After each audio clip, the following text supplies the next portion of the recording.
ಶರಣಾಗತಿ ಮೂಲಕ ಮುಖ್ಯವಾಹಿನಿಗೆ ಬಂದಿರುವ ನಕ್ಸಲ್ ಜಯಣ್ಣನನ್ನ ನೋಡೋಕೆ ಆತನ ಕುಟುಂಬ ಕಾತರದಿಂದ ಕಾಯ್ತಾ ಇದೆ. ವಯಸ್ಸಾದ ತಾಯಿ ಕೊನೆಗಾಲದಲ್ಲಾದರೂ ಮಗನನ್ನ ನೋಡುವ ಅವಕಾಶ ಸಿಕ್ತಿದೆ ಅಂತ ಭಾವುಕರಾಗಿದ್ದಾರೆ. ಇನ್ನೊಂದೆಡೆ ಜಯಣ್ಣನ ನಿರ್ಧಾರ ಇಡೀ ಗ್ರಾಮದ ಜನರ ಮೆಚ್ಚುಗೆಗೆ ಪಾತ್ರವಾಗಿದೆ. ಈ ಕುರಿತ ಡೀಟೇಲ್ಸ್ ಇಲ್ಲಿದೆ. 25 ವರ್ಷಗಳ ಬಳಿಕ ಮುಖ್ಯವಾಹಿನಿಗೆ ನಕ್ಸಲ್ ಜಯಣ್ಣ ಶರಣಾಗತಿಯಿಂದ ಕುಟುಂಬದಲ್ಲಿ ಸಂಭ್ರಮ. ಸರ್ಕಾರದ ಪ್ಯಾಕೇಜ್ನ ಅರ್ಧ ಹಣ ಸರ್ಕಾರಿ ಶಾಲೆಗೆ ಬಳಕೆ. 6 ಮಂದಿ ನಕ್ಸಲೀಯರು ಶಸ್ತ್ರಾಸ್ತ್ರ ತ್ಯಜಿಸಿ ಸಿಎಂ ಸಿದ್ದರಾಮಯ್ಯ ಮುಂದೆ ಶರಣಾಗಿದ್ದಾರೆ. ಇದರಲ್ಲಿ ನಕ್ಸಲರ ಪೈಕಿ ಮಾರೆಪ್ಪ ಅರೋಲಿ ಕೂಡ ಒಬ್ಬ. ರಾಯಚೂರು ಜಿಲ್ಲೆಯ ನಕ್ಸಲ್ ಚಟುವಟಿಕೆಗಳು ಗರಿಗೆದರಿದ್ದ ಕಾಲದಲ್ಲಿ ಹೋರಾಟಗಳಲ್ಲಿ ತೊಡಗಿದ್ದ ಯುವಕ ಮಾರೆಪ್ಪ ನಕ್ಸಲ್ ಚಟುವಟಿಕೆಗಳತ್ತ ಆಕರ್ಷಿತನಾಗಿ ಊರನ್ನು ತೊರೆದಿದ್ದ. ಈಗ ಸುಮಾರು 25 ವರ್ಷಗಳ ಬಳಿಕ ಶರಣಾಗತಿ ಮೂಲಕ ಮುಖ್ಯವಾಹಿನಿಗೆ ಬಂದಿದ್ದಾರೆ. ಇನ್ನು ಜಯಣ್ಣ ಬರುವಿಕೆಗಾಗಿ ಆತನ ಹುಟ್ಟೂರು ಮಾನ್ವಿ ತಾಲೂಕಿನ ಅರೋಲಿ ಗ್ರಾಮದಲ್ಲಿ 80 ವರ್ಷದ ಆತನ ತಾಯಿ ಗೌರಮ್ಮ ಕಾತರದಿಂದ ಕಾಯುತ್ತಿದ್ದಾರೆ. ಕೊನೆಗಾಲದಲ್ಲಾದ್ರೂ ಮಗನನ್ನ ನೋಡುವ ಅವಕಾಶ ಸಿಗುತ್ತಿದೆ ಅಂತ ಖುಷಿಯಾಗಿದ್ದಾರೆ.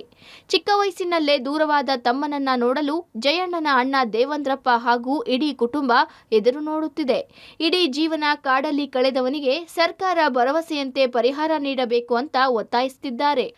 15 ವರ್ಷದಾಗ ಹೋಗ್ಯಾನ, ಮತ್ತೆ 20 ವರ್ಷ ಹೊಂಟೋಗ್ಯಾನಪ್ಪ. ಈಗಲ್ಲ ಸಾರಿಗೆ ಮನೆ ಸಾರಿಗೆ ಅಂತ ಬೆಂಕಿ ಹಚ್ಚಿದ್ವಿ. ಯಾವ ಮಾಡಿದ್ರು ನನ್ನ ಮಗನ ಕುಳ್ಳಲ್ಲ ಸಳ್ಳಲ್ಲ ಮುಂದಲ್ದಾರೆ ನನ್ನ ಮಗ ಬೆಂದ್ರೆ ಬೇಸಾಟಪ್ಪ ಯಪ್ಪ.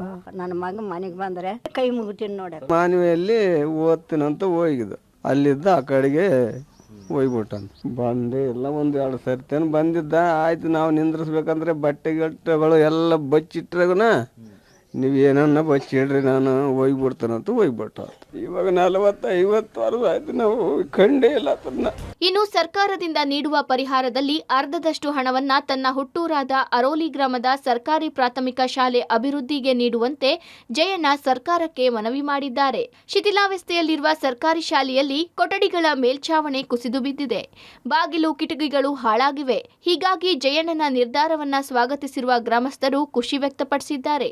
ಶರಣಾಗತಿಯ ಮೂಲಕ ಮುಖ್ಯ ವಾಹಿನಿಗೆ ಬರಲು ಮುಂದಾಗಿರುವ ನಕ್ಸಲ್ ಮಾರೆಪ್ಪ ಅರೋಲಿ ತಮಗೆ ಸರ್ಕಾರ ನೀಡುವಂತಹ ಪರಿಹಾರದಲ್ಲಿ ಅರ್ಧದಷ್ಟನ್ನ ತಮ್ಮ ಗ್ರಾಮದ ಸರ್ಕಾರಿ ಹಿರಿಯ ಪ್ರಾಥಮಿಕ ಶಾಲೆಗೆ ಅಭಿವೃದ್ಧಿಗೆ ನೀಡಬೇಕು, ನೇರವಾಗಿ ಶಾಲೆಗೆ ಆ ಒಂದು ಹಣವನ್ನ ಸಂದಾಯ ಮಾಡಬೇಕು ಅನ್ನುವಂಥದ್ದನ್ನ ಹೇಳಿದ್ದಾರೆ. ನಿಜಕ್ಕೂ ಕೂಡ ಹಾಗಾದ್ರೆ ಆ ಒಂದು ಶಾಲೆಯ ಪರಿಸ್ಥಿತಿ ಹೇಗಿದೆ ಮತ್ತು ಆ ಮಾರೆಪ್ಪ ಅರೋಲಿ ನಿರ್ಧಾರಕ್ಕೆ ಇಲ್ಲಿನ ಗ್ರಾಮಸ್ಥರು ಏನು ಹೇಳ್ತಾರೆ ಅನ್ನೋದನ್ನು ಕೂಡ ನಿಮಗೆ ನಾವು ತೋರಿಸೋಣ. ಅದಕ್ಕೆ ಮುಂಚೆ ಈ ಶಾಲೆಯ ಪರಿಸ್ಥಿತಿ ಹೇಗಿದೆ ಅನ್ನೋದನ್ನು ತೋರಿಸ್ತೀವಿ. ಇದು ಅರೋಲಿ ಗ್ರಾಮದಲ್ಲಿರ್ತಕ್ಕಂಥ ಸರ್ಕಾರಿ ಹಿರಿಯ ಪ್ರಾಥಮಿಕ ಶಾಲೆಯ ಕಟ್ಟಡ.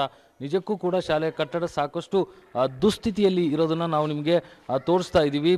ಈ ಒಂದು ಶಾಲೆಯ ಒಂದು ಕೊಠಡಿಯನ್ನು ನಾವು ತೋರಿಸ್ತಾ ಇದ್ವಿ. ಇಲ್ಲಿರ್ತಕ್ಕಂಥ ಛತ್ನ ಏನಿದೆ ಆ ಮೇಲ್ಭಾಗ ಸಂಪೂರ್ಣ ಕಿತ್ತು ಬಿದ್ದಿರುವಂಥದ್ದು ಕಾಣ್ತಾ ಇದೆ. ಹೀಗಾಗಿ ಇಲ್ಲಿ ಪಾಠಗಳು ನಡೀತಾ ಇಲ್ಲ. ಕಾರಣ ಯಾವುದೇ ರೀತಿಯ ಒಂದೇನು ಯಾವುದೇ ಕ್ಷಣದಲ್ಲೂ ಕೂಡ ಅಪಾಯ ಇಲ್ಲಿ ಕಾದಿದೆ ಅನ್ನೋದಕ್ಕೋಸ್ಕರ ಈ ಒಂದು ಕೋಣೆಯಲ್ಲಿ ಮಕ್ಕಳಿಗೆ ಪಾಠವನ್ನು ಹೇಳ್ತಾ ಇಲ್ಲ.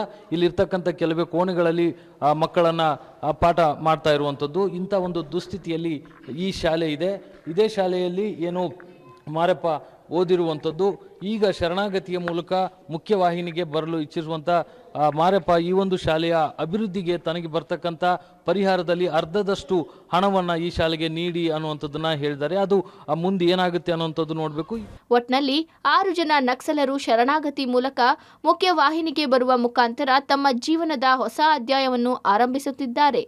ಇತ್ತ ಜಯಣ್ಣನ ಕುಟುಂಬ ಹಾಗೂ ಗ್ರಾಮಸ್ಥರು ಜಯಣ್ಣನ ಸ್ವಾಗತಕ್ಕೆ ಕಾಯುತ್ತಿದ್ದಾರೆ. Vijay Jagatagal, public TV, Raichur.